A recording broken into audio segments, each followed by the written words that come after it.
この番組はご覧のスポンサーの提供でお送りします。Alrighty, welcome everyone. I'm Teeaboo and I am here for Princess Tutu, episode 19, and woo, it's early. It is surprisingly early for me to be recording, which is a good thing, but I might end up really yawny, so we'll see how this goes. Last week's episode, we investigated Fakir a whole bunch through the lens of a ghost knight, a ghostly reflection of Fakir's own role in our own story and his previous story, who followed his duty. The Ghost Knight did, who followed his duty to its logical but kind of terrible end. And we use that in certain ways to interrogate the meaning of duty in this multi-story intersected town that we have experienced. And ended up coming to some cool conclusions about what duty is and what it means. And while we leave Fakir in a place of still questioning his final act of like rushing to Ahiru's side after she's been injured and turned back into a duck by the situation when she was dancing with the Ghost Knight, and there's a lot of complexity in the previous episode, he rushed to her side, and that was very sweet. So, what the hell is next? I don't know. Things keep getting worse for Rue. Her dad keeps getting more and more just, like, angry and awful. Drosselmeyer says some things in the previous episode that make me feel like he's maybe losing a little bit of that omnipotent feeling of control that he has over all of his characters, as they seem to be stepping outside of their clearly defined roles in a way that he maybe doesn't appreciate. To the point where he actually pined for Adel's presence at one point in the last episode, which seems really odd because, like, episodes just before she died, he was like, stupid automatons doing stupid things. So I don't know what's going on with that. I don't know if he's ever going to figure out about Yuzura or anything, and I have no idea what's coming next. So here we are. We're going to watch episode 19 of Princess Tutu. We are just charging along through it, and we're almost to the big 2-0. I don't know if this is going to be a crazy pivotal episode or a weird episode where we introduce a crazy character who jumps on bulls and has a manservant who flutters flowers over him, or if we're going to, like, do a deep investigation of one of our characters and some of the assumptions of our stories. It's gonna be something in an episode, because that's what Princess Tutu do. Sometimes Princess Tutu do crazy and silly and goofy that ends up having way more meaning than most of the episodes, and sometimes it does, like, deep and introspective and investigative, and it doesn't have as much meaning as the crazy episode with the dude with the manservant with the flowers. So I have no expectations, except this is going to be Princess Tutu episode, and some of it's going to be pretty fucked up, because that's how this story be. Cool. Let's watch the episode. So I've got episode 19 up and ready to go. There will be two versions of this reaction, picture-in-picture version in the description, timer-based version on the YouTubes. You want to sync up with the timer version, you can sync up with the timer version. Beep, beep, timer to count you down is coming right now. Let's do it. Let's do it, and let's figure out, I mean, we're going to get the intro, and we're going to make some assumptions about what the episode is going to be based on what the intro is, and then we're going to be wrong, and then we're going to come back to the intro in the discussion and be like, oh, maybe it meant this, and then we're going to be wrong again, and then we're going to go back through the episode again, and then we'll come to a different conclusion about what the intro means, but then that will probably also still be, to some level, to some extent, like, up in the air, because that's Princess Tutu. Welcome. Yay. Beep beep timer.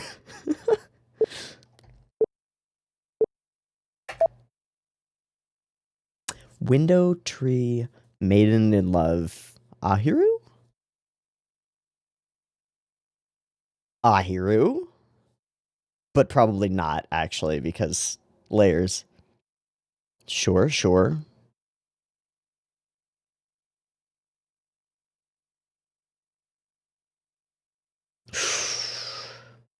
Ooh.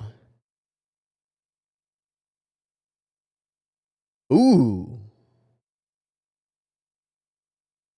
Intersections of stories. We don't see other people's stories. We can't understand other people's stories. Unless, like, we actively communicate. Maybe this will be a communication focus episode?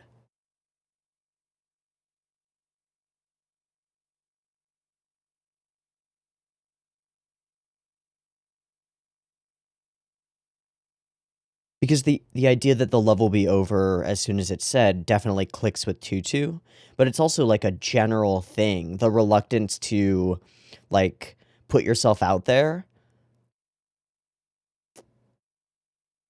because if you do admit your love, there's a chance for rejection. This is a classic like story beat that I've seen before. Okay, we'll see how it plays out in the actual episode. But like the idea that sometimes you might rather stay in uncertainty rather than like grasp the certainty of rejection.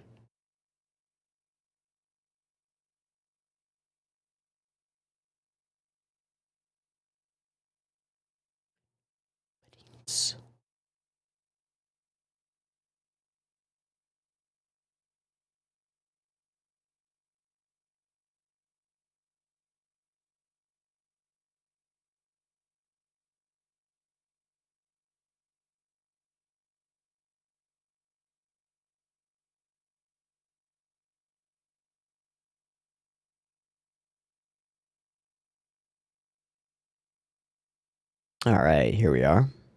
Okay. Qua.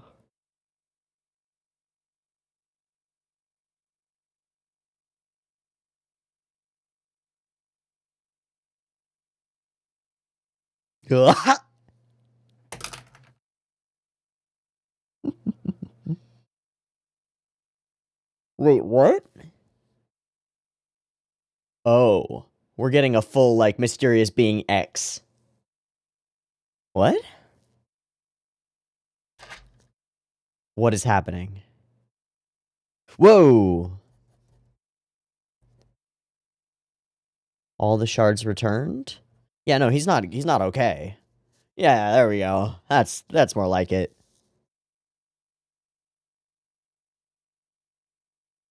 But you just said that. Yeah, exactly. Are you just fucking around, Dross? Okay. Why not? Oh, we're. Oh.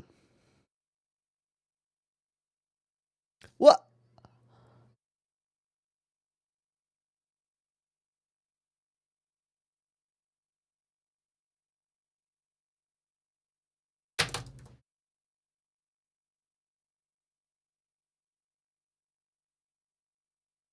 Wow. We're gonna have to go through that conversation again. Oh, boy. Okay, we're on a Midsummer Night's Dream. That's multiple stories, fairies, shit.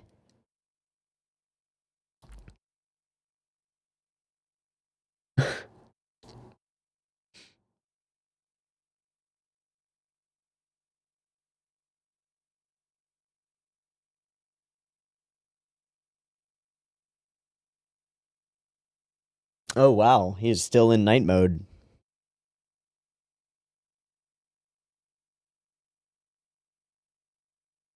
Oh. Okay, communication.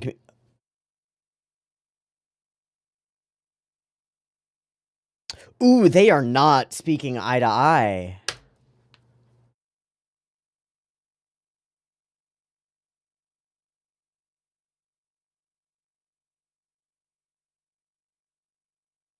Oh, wow, that conversation did not go well.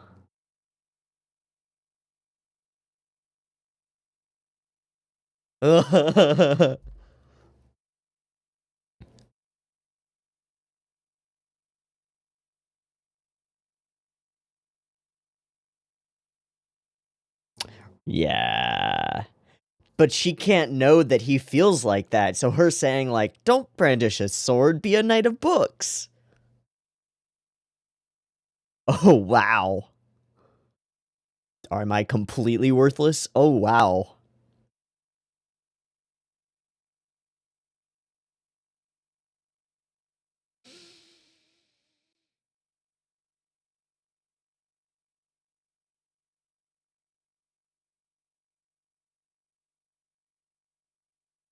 Ow! Ow! No. Alright, y'all are just being y'all. Oh god. What? Can we read it first?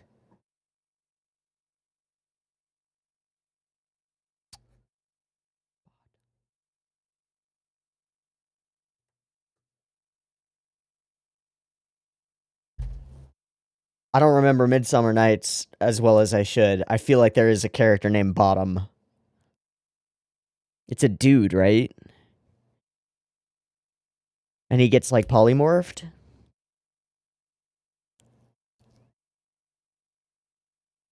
Oh god, still looking for Ravu.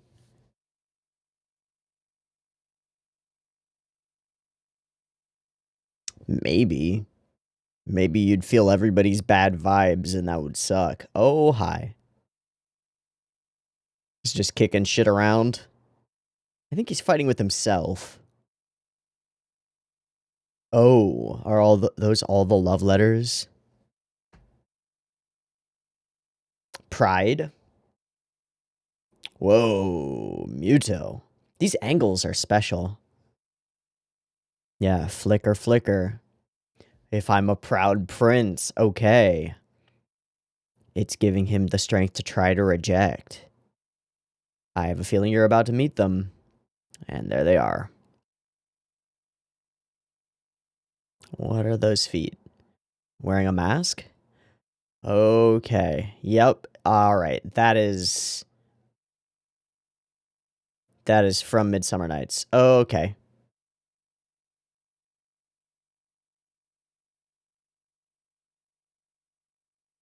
That's just a student.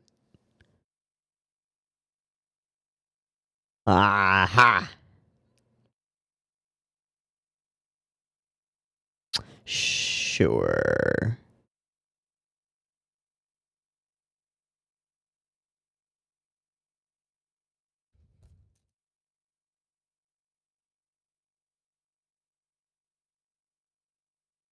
I don't think she does, actually. I think she's actually right on the money, but...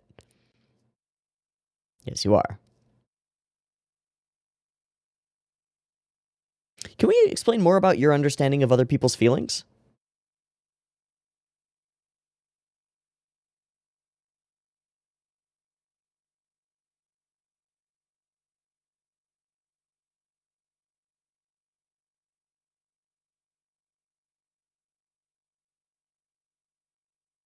Hmm. Oh. Okay.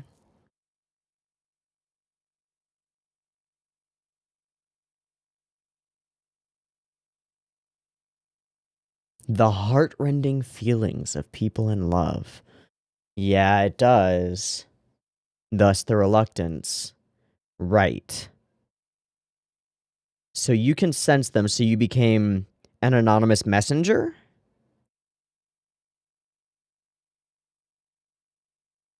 Oh. Shock.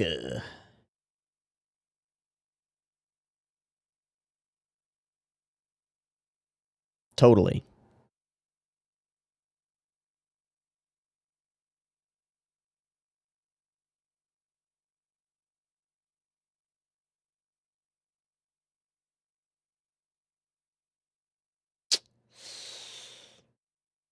Yeah, they're complicated.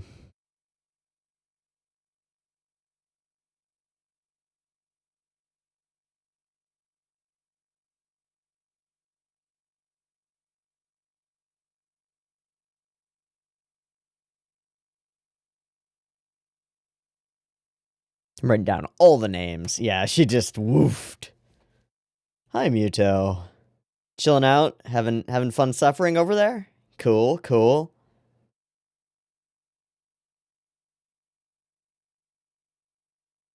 Hi, Kreru.